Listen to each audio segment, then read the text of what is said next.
Yo, what's good, y'all? It's your boy Carson, aka Scars, and look, it's the official first episode, rebranded first episode, but first episode of the Scars Make Stars podcast, where we interview people on how they became stronger from their struggles and became a star from their scars. And today, who do I have with me? Introduce yourself. Hey, what's good, y'all? My name's Byron Pritchard, you know what I'm saying? I go to school with Carson, that's how we met. And I do a little photography on the side or whatever. So I'm just happy to be on this podcast and, have a good conversation. Yes, sir. Hey, and bro, tell me, what school did we meet at? We gotta inform the people because this might go viral, you know. Yeah. So we met at Georgia Tech, you know what I'm saying? One of the more tougher schools in Georgia, I would say. But I'm doing electrical engineering over there. And I know Carson doing business, so yeah, it's definitely a grind over there, but that's pretty much where we met at. Yes, sir. Yeah, bro. And just so y'all know, I mean, all my audience knows I actually don't attend Georgia Tech anymore. I did do business, but now I'm, running my own business. So, yeah, y'all shop. But let's neither here nor there. Let's just jump deep. Let's just get a deep dive into the Scars Make Stars topics, into the first episode of the Scars Make Stars podcast. Number one, Byron, I want to know a little bit about you, bro, since, obviously before we discussed like how you may have been emotionally scarred in your life before previously. Just get people some context on kind of your upbringing, childhood, where you from, and kind of, up, like not right now what you're doing, but just give the people a little bit of context on like who you are, where you from, things of that nature. Yeah, bro. Yeah, so I grew up in Marietta, Georgia, and I kind of come from, my parents were divorced when I was, I guess, around 10 or 9. So I pretty much been living with my mom, throughout middle school and high school and whatever. And growing up, I was a really quiet kid. I dealt with anxiety, in elementary school, middle school, even high school. So I was always afraid to, break out my shell, go for, like Carson doing his business. I was always, scared to do something like that. So I was just be in class, and after class I just come straight home because I didn't feel like talking to nobody. And yeah, so I guess what really changed that was when I got to college, and I just really wanted to expand my horizon, and I wanted to really, get out my comfort zone for real. So I started attending this college of ministry called Wesley, and that kind of helped me. It helped me be more social and create a better bond and connection with people. Then also in doing that, I became one of their photographers. So that's kind of how I, started taking photography serious. And that was about 2 years ago. And I actually transferred. I used to go to Valdosta State University, but I transferred about a year ago to Georgia Tech. And I started doing my photography business about 2 months ago. So it's been going pretty good so far. And I'm really just trying to continue to grow that business and continue to step out of my comfort zone. And I've been doing a pretty good job with it so far. So we're just gonna keep pushing. Yes, sir, bro. That's good to know that you really transition from being kind of scarred by having that anxiety, having that, stress around, being really yourself to really coming into yourself and just, now you have a photography business. Now you gotten that confidence. I would want to know, bro, when you kind of had that anxiety, before you became a star, before you started a business, before you started, taking photos and me in the clothing line and things of that nature. Yeah. Before all of that, bro, I know that you said, like you said, you used to have anxiety. What was the real root behind you having that anxiety early on in your life? Shoot, to be honest, bro, when I was in high school, I used to always compare myself to other people. And I wanted to, I guess, be like them because I was never, super lame in high school. I just kind of just stayed to myself. I had a small circle of friends. But I would look at the more, I guess you would say, popular kids. I'd be like, dang, they seem cool, bro. They dressing nice. They got all these friends. They got all these, stuff they're doing outside of school, whatever. And I was just always comparing myself to them, and like I said, I was just a quiet kid for real. And dang, but what was the question again? What was like the root behind your anxiety that you used to have early on, maybe, high school or even before that? Yeah. So, just comparing myself to other people, that was the root of my anxiety. And I was always scared to, I guess, I'm trying to think. I was always scared to, I guess, associate myself with those people because I feel like I wasn't as good enough as them. But in reality, we all the same, and that's why I had to come to the realization of, going into college and realizing that we all the same people. We all just, doing our own thing, going through our own paths of life. And I just had to realize that that's kind of what's been helping me with my anxiety, over these past couple of years. So, yeah, Gotcha, bro. But and that's good to know that like overcame the things that you were struggling with at first. In terms of like comparing yourself and kind of looking at other people and thinking that they cool or thinking that they better in some type of way, form or fashion. Like I did deal with the same thing. Like especially my situation, being going through life, elementary school, middle school, high school, always feeling like myself, like, oh, I'm an outcast, or like people don't look like me, people don't have like a scar right here, and four other ones.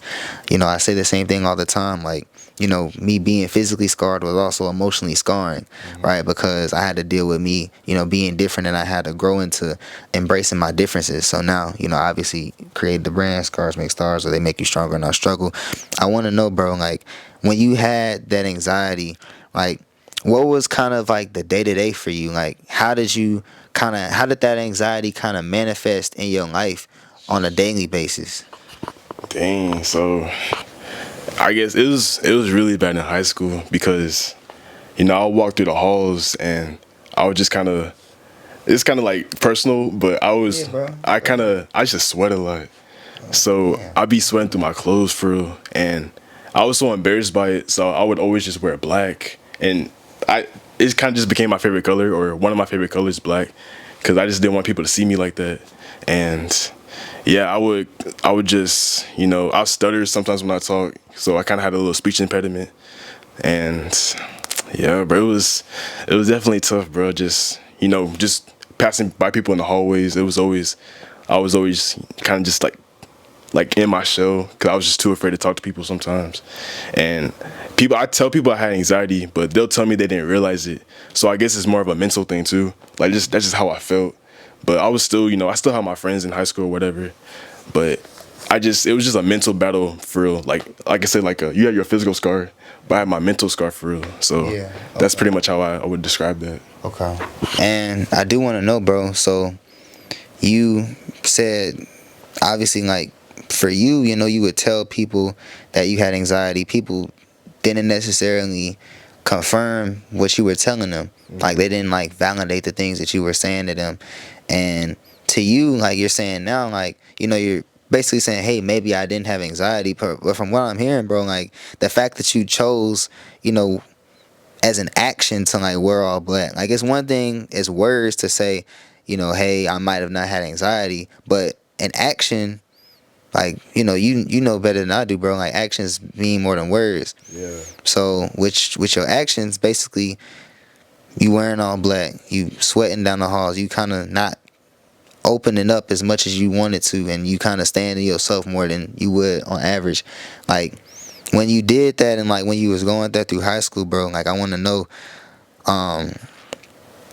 when did you kind of make that change? Like when did you start to dress differently?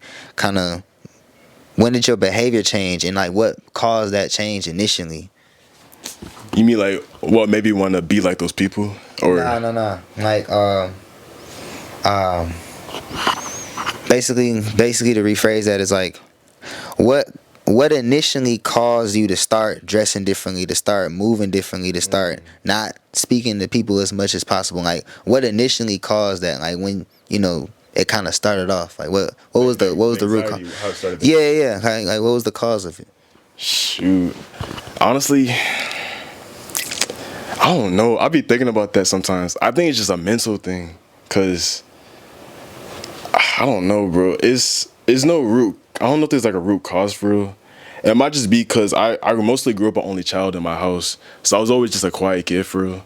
And dang, I'm trying to think. I don't. I kind of forget about what made me feel that way for real, because I feel like I'm a much different person now, because I got way more confidence now. I'm doing way more things in life. Okay. So I wouldn't really know the root cause of it, but all I do know is that I was able to overcome it based on however that it originally, started. Okay. So I was able to figure that out and just run away from that. Yeah, bro. So I feel you. Yeah, that's good to know that you kind of like overcame that. And what I've noticed is a lot of times people can uncover and really reveal the best parts of themselves during the worst situations. Me speaking personally, this is just me being transparent. Like, I just got in a car accident about a week and a half ago. My car has a dent in it, my airbags popped out, and literally my left door doesn't even work anymore on the driver's side. So with me kind of going through that situation, I was able to drive a little bit after the accident, but I just took my car to a mechanic and he said, "Hey, you can't drive your car anymore. It's dangerous. The axle is messed up on the tire. You can't open your left door anymore. Behind the driver's door, you can't open that door anymore." Literally, like, the airbags popped out, so he couldn't fix my car legally. You know what I'm saying? He couldn't fix certain parts. The seatbelt is broken now, so just going through that worst situation, that's why I decided to revamp this podcast, which is basically why I say the best things can come from the worst situation. So, tell me, bro, like, before you got, obviously to where you are right now, like, your confidence is increased. You have a bigger network. You have a better network as well of people that are, not making you anxious like you used to be at first. Like, what was probably the worst thing that your anxiety led to that kind of caused you to really make a change? Dang. You know how in high school everyone wants to be in that high school relationship. They want a girl for real.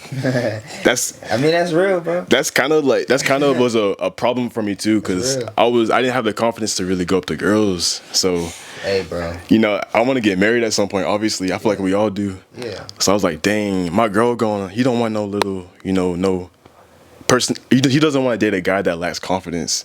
That's what he was thinking. Yeah. So that was one of the main things I was thinking. So I was like, dang, let me get out my comfort zone more so I can, learn how to connect with people more and not be so anxious, not be so nervous. And then that's what I think my wife would want a guy like, someone that just has confidence and, not basically, I feel like everyone deals with anxiety, but someone that doesn't let it rule their life for real. Okay. So that's low-key my main motivation to just, Okay. Yeah. So was it like a specific event with girls that like caused you to say, "Hey, I need to really build my confidence up"? Like, was it a specific point in time where that kind of clicked for you? I wouldn't say it was a specific time. It was just an example of how I wanted to connect with people more, especially with a girl or whatever. Yeah. So, yeah, it was there wasn't really a specific time for it. It's just I just wanted to be able to show my confidence to other people, and and also in future relationships and just even future friendships also. Okay. So got you. So like when, like, okay, so I know like exactly what clicked. When did that click? Like, was it a certain grade you were in? Was it a certain age in high school? Like, when did that really click for you? Like, oh, if I want to be the man that my ideal wife would want, I need to become that now. Like, when did that really click for you? Shoot, probably I say senior year, because I was about to graduate, start college. Okay. So I was like, yeah, I should really just change the way I look at life, because I'm about to go into this new chapter of my life, and I'm about to meet all these different people with more serious goals in life, especially with their career. So I was like, yeah, let me do the same thing, and even going to a completely different education, going to college. Yeah. It's gonna be times where I'm gonna really be out of my comfort zone for real. So I was like, yeah, I gotta. That's when it clicked, when I wanted to just make a change in my life and just go for it, Or not, when I say go for it, I mean, go talk to that person or go connect with that group of people to really build your connections and your overall social circle, so it can help you later down the road in the future. Okay. So. Yeah. Okay, I got you. So basically, kind of the timeline, as you said, hey, just kind of to recap, basically early on in life, you dealt with anxiety, especially in high school, wanting to be like other people, kind of seeing them and saying, hey, like, they dress better, they, do things is better. So you started, obviously dressing in black. It kind of became your favorite color as a result. And not only were you dressing in black and did your appearance change, but also your behavior changed by you, kind of not really networking like you could have. Sweating when you were walking through the halls, like you said. And when it kind of clicked for you was kind of the senior year in high school, right before you graduated, right before you were about to make that big change into going into college. You said, hey, like I said before, if I want to attract the wife that I want, I need to become the person that my wife would be attracted to. Exactly. So that's basically the timeline. Tell me, bro, like, when it was your senior year, when you kind of had that, that catch-22 moment, what did you start to do to really become that person that, your ideal wife would be attracted to? What's some of the things that you did on a day-to-day basis to get to that point? Dang. I would say, yeah, so in senior year, transitioning into my freshman year of college, I made this rule. I kind of started doing this rule more so a couple years into college, but I would do this thing where no matter what people ask me, no matter what it is, if it can benefit me, then I'll say yes. Like anything, like if people ask me to hang out, I'll say yes. If people ask me to do this, I'll say yes. And that's what really helped me, get out of my comfort zone for real. Cause I'll just say yes to any opportunity that can benefit me, physically, mentally, just overall helping with my anxiety. So that was a big rule I lived by, even at the beginning of college up to now.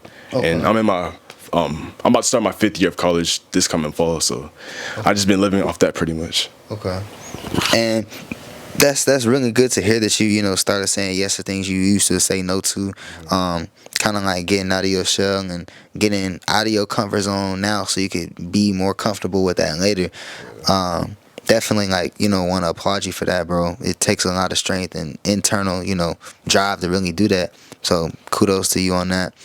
I would want to know, bro, like, you obviously know that when it comes to, saying yes to certain things, sometimes you may unknowingly say yes to the wrong things. Yeah. Like, especially depending on the crowd that you hang around at college, like with college, like even at Georgia Tech, bro, a lot of times, like, you may say yes to the wrong things. You end up in the wrong place at the wrong time in the wrong environment. Mm-hmm. So when you started to say yes to more people, how did you balance saying yes to the right things and not just saying yes to everything? Yeah, so, like I said, I would, if I knew it could benefit me either then or later down the road, okay, that's when I'll say yes. And I'm pretty good at, judging a situation. So I knew when it would benefit me. For example, my friends will always, one of my friends back at Valdosta, he invited me to church. And it was like a no-brainer to his church. It was a no-brainer to say yes because that was an opportunity for me to meet new people and also grow in my faith and everything. Okay. So that's like a prime example of, knowing that's a good situation to say yes to. So, okay. Yeah. Okay. That's good, bro. And me personally being at college, bro, me personally having been, in college, I've known that when it comes to church, people can come and go. Especially it can be a specific thing where it's like you see your friends going, now you want to go. Now it's like a hangout. You know what I'm saying? So with you, when we seeing how many people come and go, bro, it's kind of funny because somebody may say yes for the wrong reasons. So they might say yes to the right thing, but they have the wrong intention behind it. So for you, bro, I want to know, in terms of you kind of saying yes to going to church and you saying yes to growing your faith, growing your network, how did you really ground yourself to have good intentions behind saying yes? Basically, to simplify that question is what made you genuinely want to grow your network and grow your faith by going to church and not just to have a good time? What made you genuinely want to go forward with it? I just knew that it would basically benefit me just in my overall happiness. Yeah. And even how I just felt about myself and about life in general. Because, obviously going to church is very vital to, most people's lives that are very strong and, take their relationship with God serious. Yeah. So I knew just going to church, I would genuinely feel just more complete in my overall life and just how I feel, just about myself and how I'm carrying myself and, navigating through life and everything. Okay. And at the same time, I can be surrounded by people that think just like me for real. You feel me? Okay. So with people that think just like me, that's gonna help me grow even more and just overall just increase my I guess just the way I look at life pretty much. So There you go. yeah. Okay. So okay. So basically it sounds like, all right, cool. Like kind of the timeline is after your senior year, you were introduced to somebody, one of your friends now. He, invited you to church. You said, hey, I want to grow my network. I want to grow my faith. So you decided to start going to church. And what it did was it allowed you to start getting around like-minded individuals that were able to really help you. And not only were they helping you, but you were helping yourself by, growing your network, growing your faith with God. Talk to me a little bit more about not your network, because obviously, you being surrounded by people with like minds and good minds, like I know that it can help you get to a good place. But network aside, like how did you really grow in your faith and relationship with God help you become more confident in who you are today? Yeah, so you know, most Christians, they pray every day. That was a big vital point, and just helping myself just mentally feel more happy, and I guess just look at life differently. So Okay.